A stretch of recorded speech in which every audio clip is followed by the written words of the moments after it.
Okay,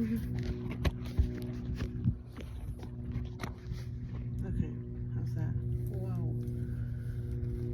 Okay, I'm just gonna fucking read this. Well, okay, Thursday, September 28th, 2023 at 4:13 p.m.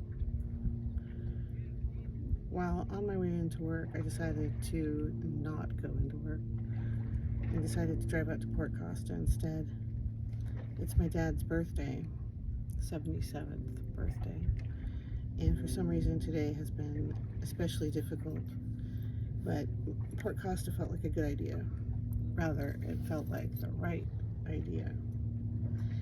As soon as I made the decision, as I drove on Highway 4 and I just decided to take the Port Costa exit, the tears just came flooding out and something akin to peace just washed over me, as if I were suddenly joined by the spirit of my dad.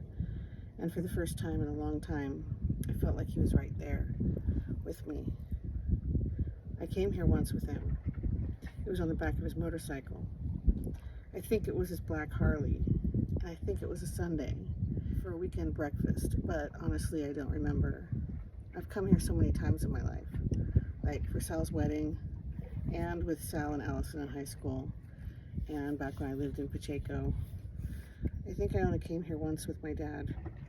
I feel such tremendous guilt. Over specifically what, I don't know. It's just such an overwhelming guilt for pushing him away. And my mom too. I should call her and apologize at least, while I can.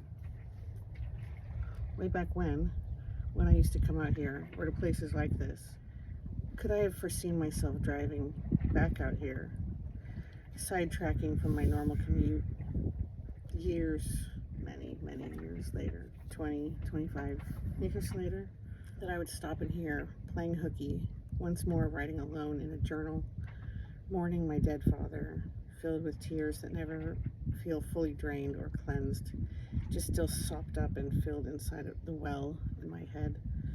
Part of me thinks, oh, but isn't this the perfect and completely predictable trajectory for you, Aaron? Oh, you of endless, bottomless sorrow, comfortable and at home within the restful and nurturing womb of nostalgia and melancholy, rocked like a napping baby, warm and sleepy, swaddled in the arms of the familiar maternal embrace of loss and solitude, to which I guess I can say touché. And indeed, I have always seemed to feel most at home, conversing and spending time with the ghosts of my past. But it is true that the dead never did ask for me to hold on so tight, and for so long. And I doubt that if the dead are here with me, if Eddie and my grandparents, and Mark, and Jason Hickman, and Lenny, and Dave Hayes, and Heiko, and Steph, and Isaac, Krager, Grandma Dot, or Alameda Mark, or Sam, or Greg's dad, or my dad, or Eddie, and it always comes back around to Eddie. It always comes back around to Eddie. My guardian angel, the most alive spirit in my collection of ghosts, my ferryman and guide, my oldest companion. I doubt that any one of them find comfort in my tears, or my fierce grip upon the fading lapels of their memory.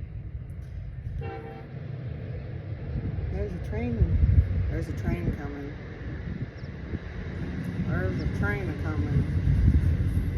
I bet that every single one, if they could, would hand me just a simple token, a souvenir, a tiny box for me to hold, a piece of them in, perhaps a faraway echo of Sultans of Swing, and a shot of Cazador's Reposado from Jason, the feel of Lenny's tiny tattooed wrist in my hand, or the feel of his hug as my feet left the ground, Heiko and the unfinished conversation, the movie we never watched, Steph standing, waxing philosophical in the sand at Santa Cruz, all of them handing me a tiny piece, a flake, as they say, of their lives, something for me to hold on to so that I could just let all the rest go.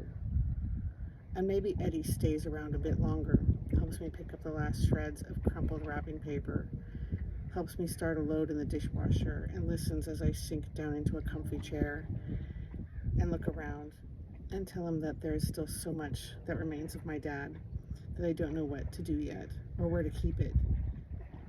I'm just not ready to let go of any of it. And Eddie shakes his head, looks around, and just sits with me in the still murky light of near dawn, listening to the angels outside along the water, flying too close to the ground, as my eyes slowly close against my will, as I hold on still to all these things like a warm blanket against the inching cold. And when I wake up again in the late morning, I open my eyes to find that I am once again alone. And I wonder if they were ever really there at all.